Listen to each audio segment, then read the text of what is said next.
Сәлеметсіздер ме, құрметті студенттер? Мен Асқар Бәйірман Шалабайұлы. Бүгінгі дәрісіміздің тақырыбы жарнамалық хабарламаларды әзірлеу. Алдыңғы дәрісте Gen AI-ды әлеуметтік желілерде маркетингте қолданып, контентті жоспарлау, платформаларға бейімделуді қарастырдық. Бүгінгі сол жұмыстың нақты жарнамалық нәтижесіне көшеміз. Яғни генеративті жасанды интеллект көмегімен назар аударатын мәтін, визуал және де бейне сценарийлерді әзірлеуді үйренеміз. Сонымен қатар жарнаманы бірнеше нұсқасын салыстырып, тиімді шешімдерді деректер негізінде анықтау жолдарын қарастырамыз. Дәріс үш негізгі мәселені қамтиды. Алдымен тиімді жарнамалық хабарламалардың құрылымын AIDA моделі және де бірегей сату ұсынысы арқылы талдаймыз. Одан кейін Gen AI көмегімен Google Ads, әлеуметтік желілер, баннерлер және де қысқа видеоларға арналған мәтіндер мен креативтерді қалай әзірлеуге болатынын қарастырамыз. Соңғы бөлімде жеке жарнамадан тұтас науқан концепциясына көшіп, АБ тестілеудің маңызын түсіндіреміз. Демек, бүгінгі дәріс теориялық құрылымнан басталып, практикалық жарнама нұсқасын тексеруге дейінгі толық үдерісті қамтиды. Алдымен негізгі ұғымдарға тоқтала кететін болсақ, ол жарнамалық хабарлама. Бұл аудиторияны сатып алу, тіркелу, немесе басқа да нақты әрекетке итермелейтін қысқа мәтін немесе визуалдардың жиынтығы болып табылады. AIDA бұл назар аудару, қызығушылық қалыптастыру, қалау тудыру және де әрекетке шақыру кезеңдерінен тұратын классикалық модель. Бірегей сату ұсынысы немесе USP деп аталады. Өнімнің басты ерекшелігі және де тұтынушының алатын нақты пайдасын көрсетеді. Креатив бұл мәтін немесе визуалды біріктірілген баннер, видео немесе де басқа жарнамалық материал. Ал АБ тестілеу бірнеше креативті бірдей жағдайда салыстырып, тиімді нұсқасын нақты көрсеткіштер арқылы анықтауға мүмкіндік беретін құрал. Енді AIDA моделінің жұмыс істеу принциптеріне назар салсақ, бірінші кезең бұл attention, назар аудару. Яғни, мысалға пластик пакет табиғатта 400 жыл жойылмайды десек, бұл хабарлама аудиторияны тоқтатып, мәселені бірден көрсетеді. Екінші кезең бұл interest. Бұл эко-сөмке 1000 пакеттің орнына десек, мұнда өнімнің мәселесіне қалай шешетінін түсіндіреді. Үшінші кезең бұл desire, қалау. Сәнді әрі берік күнделікті серігіңіз деген секілді жазсақ, бұл тұтынушының өнімге деген қалауын күшейтеді. Соңғы кезең бұл action, әрекет. Бұл тапсырыс беріп 20% жеңілдік ал деген секілді ұсынысқа міндетті түрде нақты әрекетке шақырумен аяқтаймыз. Яғни осы AIDA моделі арқылы осы жасасақ болады. Келесі бұл жарнама мәтінін дайындағанда арнаның форматын міндетті түрде ескеру қажет. Google Ads қысқа тақырыптарды, кілт сөздерді және де нақты ұсынатын талаптарды талап етеді. Сондықтан AI-ға таңба шектеулері мен 5 нұсқа дайындау міндетті беріледі. Instagram және де Facebook таргетінде визуал, эмоция, аудиторияның мәселесі және де call to action маңызды.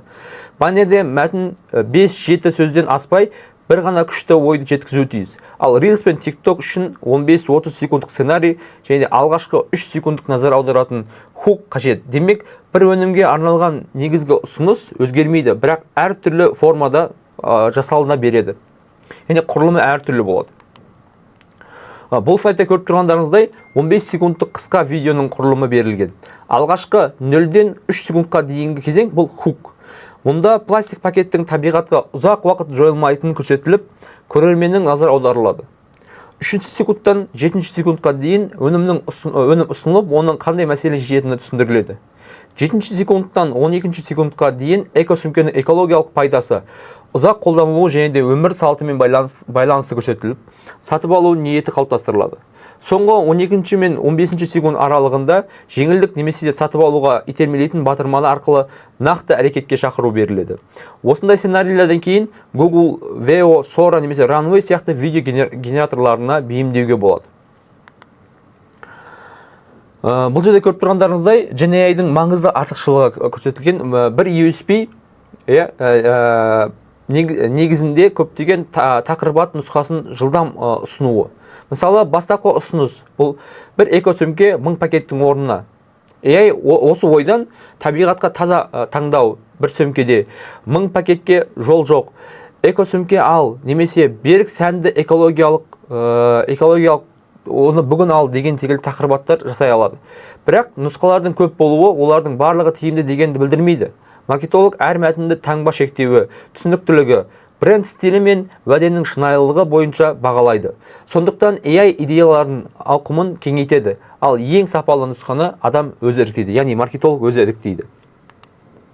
Енді жарнамалық науқан концепциясын әзірлеу тізбегін қарастырайық. Бірінші қадамда бұл AI-ға бренд, өнім, мақсатты аудитория, науқан мақсат және бюджеттік шектеулер туралы контекст беріледі. Екінші қадамда науқанның басты идеясы, яғни big idea және де негізгі хабарламалардың бірінші нұсқасы жасалынады. Үшінші кезеңде таңдалған идея Google Ads, Instagram, баннер немесе видео сияқты әр арнаға бейімделеді. Төртінші кезеңде АБ тестілеуге арналған балама мәтіндер мен креативтер дайындалады. Соңғы кезең адамның тексеруі және түпкілікті таңдауы. Қарапайым тілмен айтқанда AI науқанды жылдам құрастырады, бірақ стратегиялық шешімді түпкілікті маркетолог өзі қабылдайды. Практикалық мысалда экосүмге брендтің екі концепциясына ұсынылған.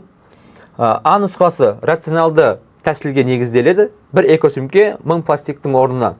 Мұнда қайта пайдалану, ұзақ қызмет ету, қалдықтарды азайту немесе үнемдеу секілді нақты пайдалар көрсетілген.